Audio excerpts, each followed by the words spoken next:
有人的地方就有江湖，有酒的地方很舒服。漂亮。欢迎收看李奥上来比较，我是李奥。小啦，威士忌开放进口至今超过33个年头，从早期的高年份调和威士忌的年代到单一麦芽威士忌的崛起，以及到现在单桶威士忌才是王道。台湾威士忌的市场竞争之激烈，这大家都知道，对不对？但如果以苏格兰威士忌的品牌来看，在台湾就超过上百个品牌，这些品牌故事的背后，却有一个品牌跟台湾市场息息相关，也就是台湾决定苏格兰的一切。但到底是哪个品牌呢？各位，你们一定对于士高利达的品牌不陌生吧？不陌生。也知道它这个品牌的主题曲是由我们尤拉唱的。I live the night。为了浪漫，也为了贪玩。好。你也知道它是平价威士忌的首选，对不对？是。可是，在当年老一辈的酒友对于士高利达威士忌，应该是从6角白色陶瓷瓶的25年跟30年开始认识的。有长这样的？当年是如此，在1995年那个年代，但士高利达这个品牌至今已经走过76个年头。当年它是如何创立的，又是如何在台湾的市场上站稳脚步，并连续6年创下年销量20万箱的佳绩，就让我们一起去寻找士高利达品牌背后的传奇故事。这故事就要从1948年聊起。创立于英国伦敦的邦史都华，它当时只是一间专注于客制化威士忌的装瓶商，也就是我们俗称的 OEM。他在帮人家代工，直到1976年的时候，邦史都华他接了一个超级大的订单，他必须为欧洲的客户量身定做一款威士忌，所以士高利达 Scottish Leader 的这个品牌就此诞生。所以它最早 Scottish Leader 它是为欧洲客制化的品牌，直到1988年。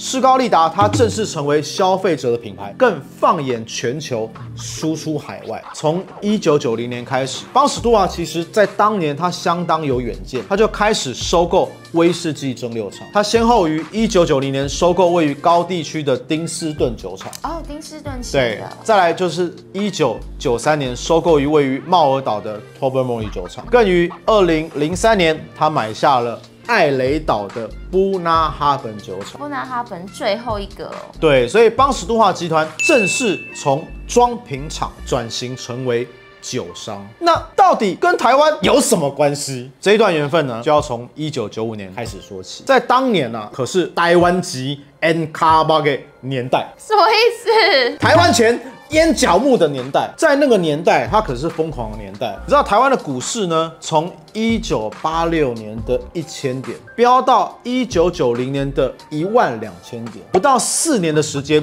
股价就上涨了超过12倍。所以在当年呐，那个年代，许多菜篮族了，他在股市收盘后呢，就是逛街、喝下午茶、唱歌。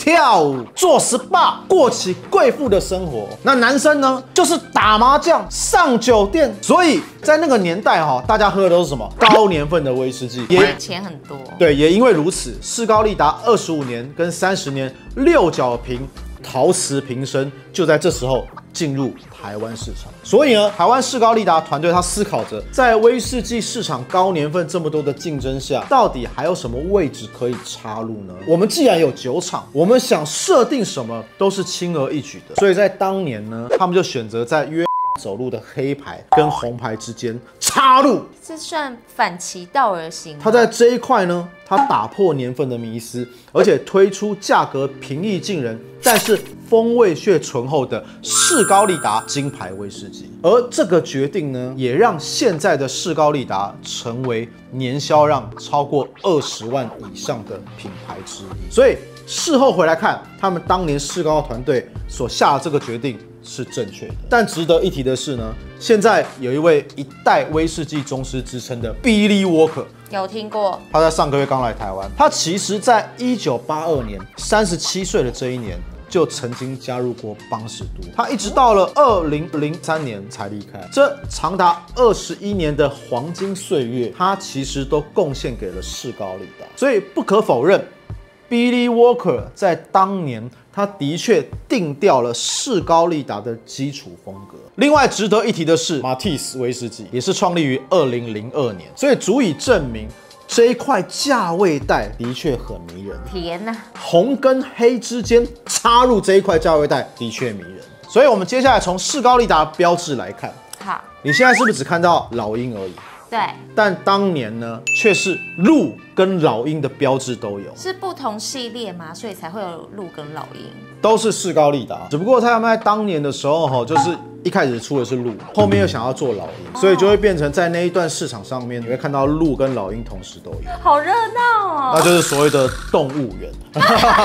不过呢，士高利达呢，它一路从1995年的胖雄鹰越来越瘦，一路换了4只老鹰，直到2015年的时候，它才正式抛弃这个鹿，然后雄鹰这个标志成为全球统一的品牌识别，并统一使用方形的钻石瓶身。说到这边，你一定很想问一件事情：一只老鹰叫 Eagle， 那2只老鹰呢？ Two Eagles 叫2个。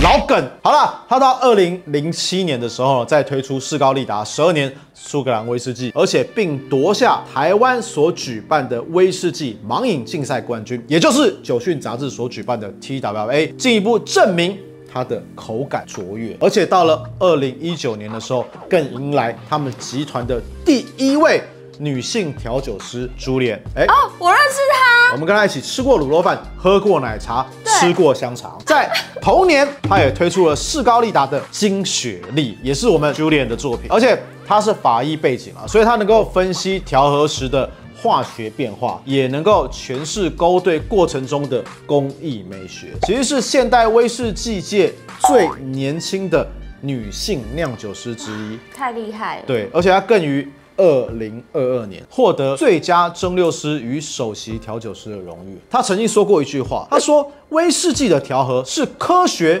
与艺术的结合。太有智慧的一句话了。而且目前为止呢，士高利达它旗下一共出了5款作品，分别是我左手边第一瓶的经典，它的酒标上面有呈现写好 Sweet 跟 Smooth， 也就是我们的甜美滑顺。第二瓶就是我们的金牌，酒标上面写的 Sweetie Honey。在我的右手边就是金雪莉，酒标上也写了 Honey and Sherry。然后呢，12年这边写了成熟。到了我们最后一瓶，它也写了 Sweetie 跟 Smoky。也就是说，在士高利达的瓶身上面，它非常的清楚写上它是属于什么样的风味，让你一目了然。今天我们就来喝喝看，听说是士高利达品牌大使超爱喝的金雪莉。终于能喝酒了。上了整节课还没睡着，就是为了撑到这时候。好了，我们现在喝的就是我们的士高利达金雪莉苏格兰威士忌。那这款酒呢，就是我们刚刚讲的 Julian他所精心为台湾设计的金雪莉，而且这一款酒呢，也是里奥社长第1届威士忌推荐大赛的冠军。好久以前的影片了。就我跟你还有妮大，对不对？对，你那时候怎么会挑这支酒？因为你们都这支酒才新出的，默默无名哈。因为你们都很下流，挑那什么22年的啦，挑什么高年份的啊，对不对？要下流。但我挑的就是我们台湾年销量超过20万箱，所有消费者都能够轻易购买接触到的威士忌，这才是推荐的宗旨。好，这一款酒金雪莉的话，扑鼻而来蜜饯的香气，然后肉桂的香气，它有那种比较成熟厚实的感觉。香气它不会是属于明亮型的，所以这款酒我认为它加冰加水应该是非常适合的一个战斗酒。它是 Julian 所调和的嘛，所以我一直在闻香的时候，感觉它就在我的旁边，然后一直不断的在诉说着里奥社长有肉桂。饮酒要适量，各位开始出现幻觉，要多注意了。啊，要用娘腔了。里奥社长有肉桂，没有，他是讲英文，讲英文。Mr. Leo Sweetie， 这是哪里来的你老鼠？快回去你的迪士尼！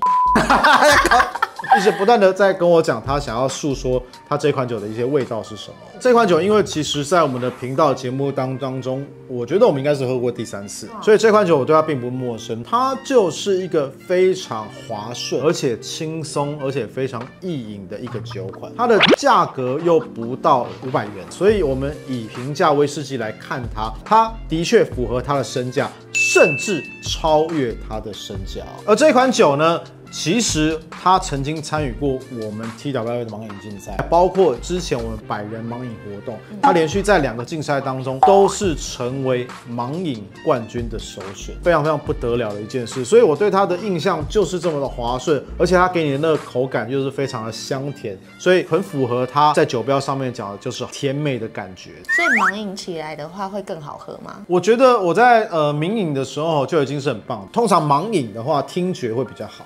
没有我觉得你把眼睛遮起来喝的话，它旁边2侧的甜美感又更棒了我本人是比较少玩这种盲住眼睛的游戏。哪有？姑且相信尤拉一次，毕竟看起来很像乐在其中。那我想再试另外一个，因为我很喜欢喝海宝，然后呢我只有喝过这一支跟这一支挑出来的海宝，但是听说金雪莉调出来的海宝也非常棒。好啊，怎么调？最简单就是1:3，9:4:3，水是1。不过它水倒下去，基本上那个香气已经是不见了，主打一个喝清爽的感觉。它完全已经没有香气了。我觉得还是有一点酸梅汤那种咸甜感。它的口感酒精度已经降到大概在10度到15度之间。对我男生个人认为酒精感已经太低了，所以我已经喝不出原本他想要给我的甜美的风味。我那时候一直没有喝这瓶，是因为我觉得它好像叫雪莉，然后其实就是在公司我都早上都会喝一个海宝，公司几百支酒都试过了，然后我就发现一个重点，就是通常有雪莉的加气泡水，都会变得有点苦味啊，涩味很重这样。那你觉得你现在加的这一支嘞？我觉得这支不会，这支真的好喝，很适合。所以其实对于女性来讲的话，女性威士忌加气泡水，他们是很喜欢的。那对于男性来讲的话，我是属于纯饮型，我还是很喜欢纯饮。但加水的话，我认为的比例是加1个瓶盖那一种，一点点可以，但是不能加到1:3。我自己。去酒店不是都要加很多水喝吗？没有啦，去酒店不会喝酒啦，去酒店。威士忌它有很多的喝法啦。士高利达它本身在台湾威士忌的这个市场非常非常重视，而且士高利达团队经常因为台湾威士忌的口感、台湾威士忌的消费者的味蕾，而去跟苏格兰威士忌去量身定做，所以这是很棒的一件事。为什么士高利达这么贴近地气，而且这么贴近台湾的味蕾，就是因为他们跟台湾市场非常的息息相关，所以说呢，士高利达是我们台湾的战斗酒，而且也是我们台湾的平价威士忌首选，毋庸置疑。希望今天你会喜欢我们李奥社长以及尤拉为各位介绍士高利达在台湾的传奇故事。如果你喜欢我们的节目，记得要订阅、按赞、开启小铃铛。咱们的李奥社长下礼拜见。等一下订阅了没？你以为这样就关掉是不是？没有啦，看到这边的人都有订阅啦。下礼拜见，拜拜。拜拜。